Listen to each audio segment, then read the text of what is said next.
Welcome, folks. I am Jaby Koay, joined by Achara Kirk. Sup? And a sticky bun. Ooh. A panda. A panda. A panda. Two sticky pandas. We're looking at Sweet Home, the official Netflix trailer. There's a quote here. It says, "I decided it was time to die, and the world agreed with me. Oh, shit. Welcome to hell. When you open your eyes, all you see are monsters. Try to survive the end of a doomed world." Sounds so pleasant. Comes out December 18th. Comes out December 18th, only on Netflix. Cool. Sweet Home. Oh, nice Dutch angle right there. Things are wrong. 이사한 지 일주일이 지났다. Don't give up so soon. 하지만 크게 상관없다.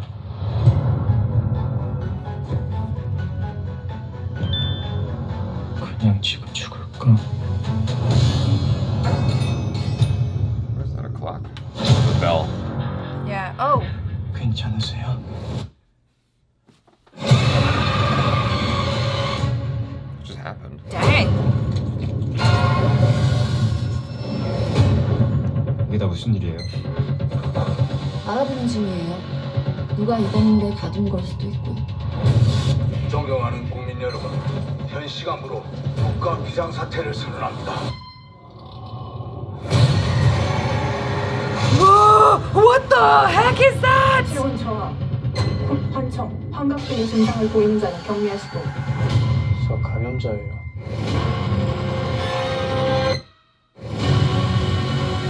대체 무슨 일이? 괴물화가 진행 중인 게 그 둘뿐일까요?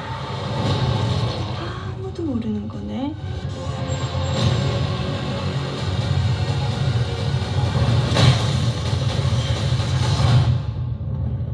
Oh.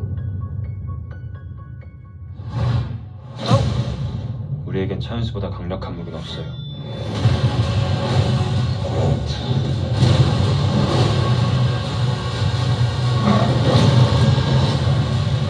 우리는 절망 속에 서 있습니다. 그래도 우리는 살아 있습니다. 그 마지막까지 우리는 견디고 버틸 겁니다.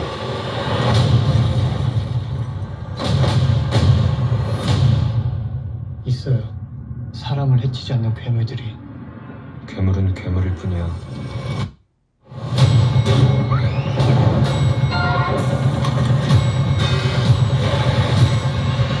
이것은 질병이 아니다. What is it? 저주다.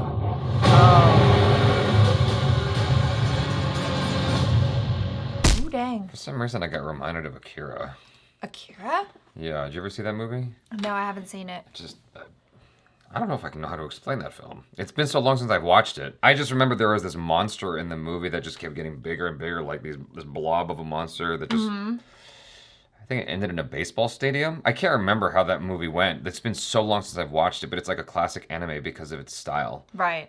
Anyway, not a Japanese movie. Nope, it's a Korean. It's a It's actually Korean. a TV series or a Netflix series rather. Because I looked it up and it looks. They put a lot of money into it. Yeah. But the thing about it is, what's neat about this, and because we just watched a horror trailer before this about coronavirus. Actually, it was more specifically about the vaccine turning everyone into zombies. Yeah. And so here you have a situation where everyone has caught something and it makes them hallucinate. And you can literally do anything you want with that. Like any monster you want can come out of that scenario because you're hallucinating. So literally there's no rules. Is it so? Wait, what you're saying is it's a mass hallucination and the monsters aren't real? Yes. Didn't you watch Batman Begins? The Scarecrow? Yeah, no, but I don't think that's the situation here because people are getting really hurt. Are you saying that they're just regular people and they're seeing them as monsters and then they're killing them? Because I don't think that's the case at all. Well, it's not 100% clear. Oh, you think like at the end of the show, you've already figured out the twist, and the twist is that everyone has been hallucinating and actually people are just cannibals. I don't know. Well, I don't know. I don't know what's happening. Like when you see someone kill a monster, I don't know if they're actually killing a monster or if they're killing a person or if they're killing nothing and it's just going on in their head. Oh, here's what I think. All I right. think that everyone has been exposed to this thing, this virus, whatever it is. You know, maybe some people are immune and some people are changing. And the changes that some people are having are like really devastating and bad. And at first I thought it was just your regular zombie film, right? I thought they were zombies. And then it turns out, no, they're not. They're like a bunch of really diverse, weird monsters, right? And then our protagonist guy who wanted to die, he gets it. But instead of being a bad monster, he becomes a good one. He's able to channel the superpowers of monsterness somehow, and so he's now on the side of the people. And another girl I saw in the trailer had that really cool like buff looking back situation, so I'm like, maybe she's another one as well. And so I'm willing to watch the show just to see her in her underwear. They advertised that to me for a reason. It looks super cool. Like I'm really interested in this, and just the sheer fact that it's a Korean show. Koreans are just willing to do anything they feel like, it seems. It's like, okay, so here's a genre that you're familiar with, and now we're gonna do our thing with it. You're gonna see something different, and hopefully you'll enjoy it. Like, I'm already down. For whatever reason, YouTube is advertising at us. Sweet Home on Bravo. Season 2 is available with this very white bread looking lady. It's a very different show with the exact same name. Well, I wasn't expecting this from the title. You know, I'm like, okay, Sweet Home. I'm thinking like Sweet Home, Alabama.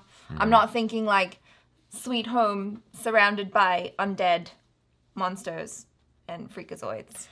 I'm still not sure. For me, the jury's still out on what the hell's going on in that movie. But I am inclined to think there is some element of truth to what you're saying where, the guy acquires these powers in order to fight back. I'm not sure how much, where the line is, where the threshold is, and I think that's part of the point. Yeah. Is that you have no idea what's actually real, and that's what gives you anxiety while you're watching the show.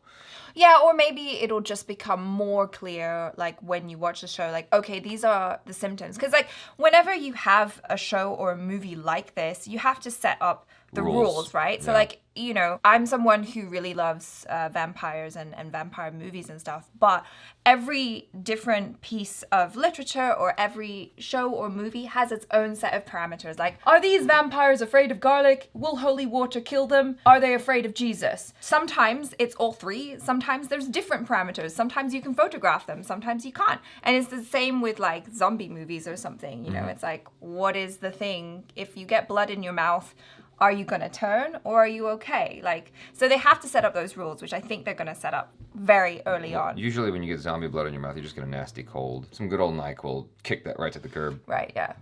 Mm-hmm. NyQuil, the zombie killer. The zombie killer knocks you right out. I can't think of a Korean show that I've seen that has this level of cinematography to it, this level of budget to it. I can't, except for when it's produced by Netflix. Because the other one I can think of, I believe, was a Korean drama that was a period piece. Yeah. With zombies. It was great. Well, first season. It was. And then season 1. Kind of went off the rails a little bit. But season 2 got a little bit, It was an interesting show nonetheless, and it does what any good zombie film would do, which is it tries to show you the selfishness of humans. Yes. When times are tough. Yeah. It's not so much about the monster, it's more about the people's response to each other when a monster shows up. Yeah, and like being in close confines with each other. Like, I saw a friend of mine yesterday who I hadn't seen in a long time. I went to the restaurant that I used to work at, and I was like, oh yeah, how are you doing? It was so nice to see him. And then he's like, oh my God,